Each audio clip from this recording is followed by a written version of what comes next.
ಅದನ್ನ ನೋಡಿದ್ರೆ ಯವ್ವಾ. ಎಸ್, ಇವರು ಮಾಡ್ತಾ ಇರ್ತಕ್ಕಂಥದ್ದು, ಹೀಯಾಳಿಸ್ತಾ ಇರ್ತಕ್ಕಂಥದ್ದು ಹನುಮಂತು ಅವರನ್ನು. ಇವರು ಮಾಡ್ತಾ ಇರ್ತಕ್ಕಂಥದ್ದನ್ನು ಆ್ಯಕ್ಚುಲಿ ಇಡೀ ಕರ್ನಾಟಕ ನೋಡ್ತಾ ಇದೆ ಅನ್ನೋ ಒಂದು ಕಾಮನ್ ಸೆನ್ಸು ಕೂಡ ಇವರಿಗೆ ಇಲ್ಲ.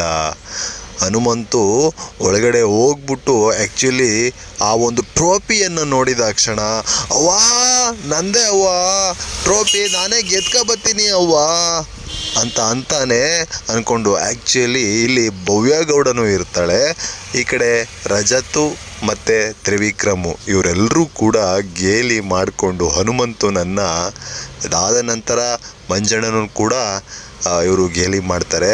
ಹನುಮಂತನನ್ನು ಈ ರೀತಿ ಗೇಲಿ ಮಾಡಿಕೊಂಡು ನಗೆಪಾಟಲ್ ಮಾಡಿಕೊಂಡು ಯಾವ ರೀತಿ ಕೇಕೆ ಹಾಕಿ ನಗ್ತಾ ಇದ್ದಾರೆ ಅಂತಂದರೆ, ಇದು ಇವರ ವ್ಯಕ್ತಿತ್ವವನ್ನು ತೋರಿಸ್ತಾ ಇದೆ.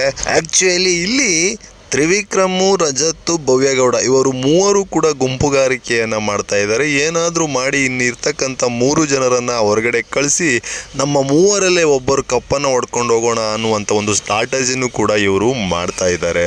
ಆದರೆ ಹನುಮಂತನನ್ನು ಟೀಕಿಸಿದ್ದು ನಿಜವಾಗ್ಲೂ ಯಾರು ಕೂಡ ಸಹಿಸ್ಕೊಳ್ಳೋಕ್ಕಾಗಲ್ಲ. ಅವ್ವಾ ಅಂತ ಕೂಗ್ತಾನೆ ಅನ್ನೋದನ್ನು ಟೀಕಿಸ್ತಾರೆ ಇವರು ಕೂಗ್ಬೋದು, ಇವರ ಅಪ್ಪ ಅಮ್ಮನನ್ನು ಮಮ್ಮಿ ಡ್ಯಾಡಿ ಅಂತ ಕೂಗ್ಬೋದು. ಸ್ವಾಮಿ, ಹಳ್ಳಿಯಲ್ಲಿ ಹುಟ್ಟಿರ್ತಕ್ಕಂಥವ್ರಿಗೆ ನಮಗೆ ಅಮ್ಮನ್ನೇ ಅವ್ವ ಅಂತ ಕರಿತೀವಿ, ಆಯಿತಾ? ನಮಗೆ ಅವ್ವ ಅನ್ನೋದು ಯಾವ ಮಟ್ಟಿಗೆ ನಮಗೆ ದೇವರ ಸಮಾನ ಅನ್ನೋದು ನಮಗೆ ಗೊತ್ತು. ನೀವು ಇವತ್ತು ಅವ್ವಾ ಅಂತ ಕೂಗ್ಬಿಡ್ತಾನೆ ಈ ರೀತಿಯೆಲ್ಲ ಟೀಕೆಗಳೆಲ್ಲ ಮಾಡ್ತಾ ಇದ್ದೀರಲ್ವ, ಜನ ನೋಡ್ತಾ ಇದ್ದಾರೆ. ನಿಮಗೆ ಯಾವ ರೀತಿಯ ಉತ್ತರವನ್ನು ಕೊಡಬೇಕು ರಜತ್, ತ್ರಿವಿಕ್ರಮ, ಭವ್ಯಗೌಡ, ಆ ರೀತಿ ನಿಮಗೆ ಜನ ಉತ್ತರವನ್ನು ಕೊಡ್ತಾರೆ. ಕಾಯಿರಿ, ಆಯಿತಾ? ಎಲ್ಲದಕ್ಕೂ ಕಾಲ ಅನ್ನೋದು ಉತ್ತರವನ್ನು ನಿಮಗೆ ಕೊಡುತ್ತೆ.